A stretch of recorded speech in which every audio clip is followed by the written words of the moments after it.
एष रेडियो नेपालः सम्प्रति समाचारः श्रूयन्ताम् प्रवाचकः उपेन्द्र दाहालः। प्रधानमन्त्री पुष्पकमल दाहाल प्रचण्डः भाषते कोप 28 नाम जलवायु परिवर्तन सम्बद्धं संयुक्त राष्ट्र संघीय सम्मेलनं प्रभावकारी परिणाममुखं च अवर्तत। कोप 28 सम्मेलने सहभागी भूत्वा स्वदेश प्रत्यावर्तनानन्तरं ह्य त्रिभुवनान्तर्राष्ट्रिय विमानस्थले आयोजिते पत्रकार सम्मेलने प्रधानमन्त्री प्रचण्डः अभाषत ऐषमवारं नेपालेन स्वस्य कार्यसूची प्रभावकारितया वस्तुनिष्ठरूपेण च प्रस्तुता वर्तते। जलवायु परिवर्तनस्य प्रभावः नेपालेन सह्यमानो स्थिति हेतु एतदर्थं प्राप्तव्यायाः क्षतिपूर्तेः कृते संयुक्त राष्ट्रसंघस्य महासचिवः एन्टोनियो गुटेरेस नेपालः प्राप्तप्राथमिकतानां देशानां सूच्यां समाविष्टः इति आत्मानं अज्ञापयतीति प्रधानमन्त्री प्रचण्डः प्रावोचत्। जलवायुवित्ताय नेपालस्य प्राप्तप्राथमिकतानां देशानां सूच्यां समावेशनस्य हेतोः आर्थिक प्राविधिक सहयोगः प्राप्तेः वृद्धिः अपेक्षितास्तीति चर्चयन् प्रधानमन्त्री प्रचण्डः अकथयत् जलवायु परिवर्तनस्य विषयाः ऐषमवारं नेपालस्य पक्षतः सघनरूपेण प्रस्तुताः सन्ति। कोप 28 सम्मेलने नेपालेन स्वाधिकारस्य विषये स्पष्ट दृष्टिकोणेन स्वधारणा प्रस्तुतेति ज्ञापयन् प्रधानमन्त्री प्रचण्डः सम्मेलनं सफलं सम्भूतमिति अब्रवीत्। सम्मेलने सहभागितायाः क्रमे भारतस्य प्रधानमन्त्रिणा नरेन्द्र मोदिना सह संक्षिप्त वार्तालापो विहित इति सूचयन् प्रधानमन्त्री प्रचण्डः जाजरकोट भूकम्पोत्तरकाले साहाय्योद्धार पुनः स्थापना कार्येषु सहयोग अवसर प्राप्तिमालक्ष्य भारतीय प्रधानमन्त्रिणा हर्षम् विव्यज्य भविष्यति अपि पारस्परिक सहयोगाय नैरन्तर्यं प्रदातुं प्रतिबद्धताम् अभिव्यनक्ति अकथयत्।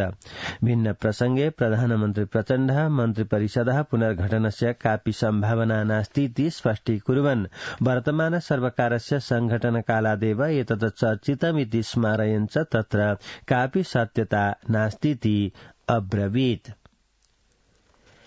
निर्वाचनायोगेन आगामिनो माघमासस्य 11 दिवसे सम्पत्स्यमानाय राष्ट्रिय सभा सदस्यानां निर्वाचनाय निर्वाचन कार्यक्रमः स्वीकृतो वर्तते।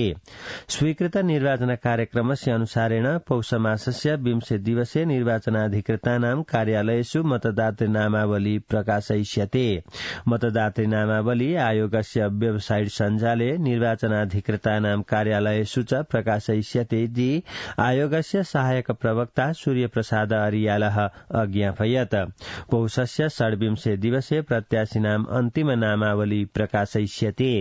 पौषस्य 28 दिवसे प्रत्याशिभ्यः निर्वाचन चिह्नस्य प्रदानस्य आगामिनो माघमासस्य 11 दिवसे प्रातः 9 वादनात् दिवा 3 वादनं यावत् सम्बद्ध मतदान केन्द्रेषु मतदानस्य च कार्यक्रमोस्तीति प्रवक्ता अरियालः असूचयत्। संचार सूचना प्रविधि मन्त्री रेखा शर्मा भूकम्प पीडितानां जनानां अस्थायी आवासानां निर्माणं शीघ्रं पूरयितुं निर्दिशति। भूकम्प प्रभावित क्षेत्राय साहाय्यं रुकुम पश्चिम जनपदं प्राप्ता मन्त्री शर्मा ह्य शैत्येन भूकम्प पीडितानां जनानां कृते अतिरिक्तः संकटः वर्धितः इत्यतः शीघ्रं अस्थायी आवासान् निर्माय पीडित जनान् छदेः अधो निवासयितुं जनपदस्थां विपद व्यवस्थापन समितिं निरदिशत्। असौ जनपदस्य विपद व्यवस्थापन समूहेन तदनुसारेणैव प्रभावित क्षेत्रे शीघ्रातिशीघ्रं जनशक्तिं परिचालयितुम् अन्वरुणत्।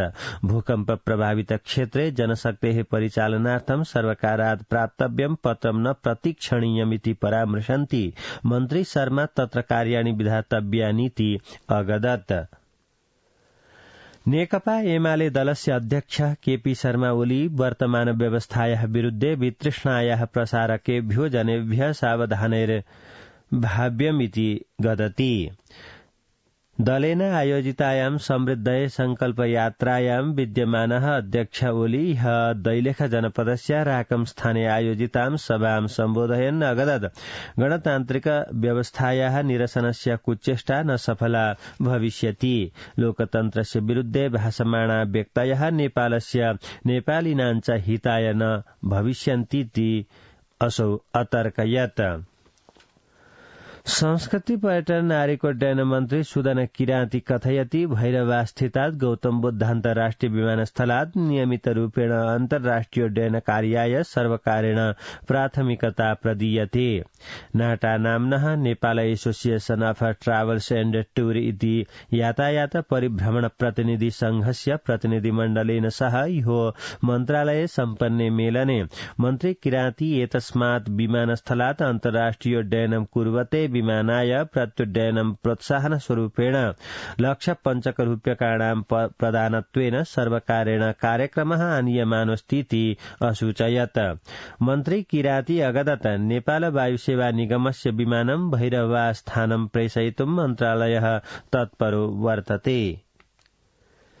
राष्ट्रिय सभायाः विधायन व्यवस्थापन समितौ शहीद दशरथ चन्द स्वास्थ्य विज्ञान विश्वविद्यालय विधेयकमाधृत्य सैद्धान्तिकं विमर्शनं प्रारब्धमस्ति। समितेः ह्यः सिंहप्रासादे उपविष्टे उपवेशे शिक्षा राज्यमन्त्री प्रमिला कुमारी आगामिनो वैशाख मासस्य प्रथम दिवसस्य अभ्यन्तरे विश्वविद्यालयस्य सम्पूर्ण भौतिक संरचनानां निर्माणस्य सम्पादनत्वेन कार्यं जायमानमस्तीति असूचयत्। उपवेशे संशोधनकर्तारः सांसदाः देवेन्द्र दाहालः, तुलसा कुमारी दाहालः, मदन कुमारी शाहश्च प्रथमवारं स्वास्थ्य शिक्षायाः प्रदानत्वेन स्थाप्यमानः विश्वविद्यालयोऽसौ न केवलं सुदूरपश्चिम प्रदेशस्यैव अपितु राष्ट्रिय विश्वविद्यालयस्य सम्पादनत्वेन विधेयकं संशोधनीयम् इत्यत्र बलं प्रादुः। देशे विश्वविद्यालयेषु विद्यार्थिनाम् अभावस्य कारणेन पिधापनस्य अवस्थायां सत्सु विश्वविद्यालयस्य सञ्चालनात् पूर्वम् अतिरिक्तम् अध्ययनं विधेयमिति चर्चयन्तः सांसदाः विश्वविद्यालयस्य स्पष्टं नीतिः निर्धारणीयेति बलं प्रादुः। कोशी प्रदेश सर्वकारे मन्त्रित्रयाय दायित्वं निर्धारितं वर्तते। मुख्यमन्त्रिणः केदार कार्किणः परामर्शेन प्रदेश प्रमुख परशुराम खापुङ कार्यविभाजनेन सहितं मन्त्रिणां दायित्वं परिवर्तितवान् इति समाचाराः।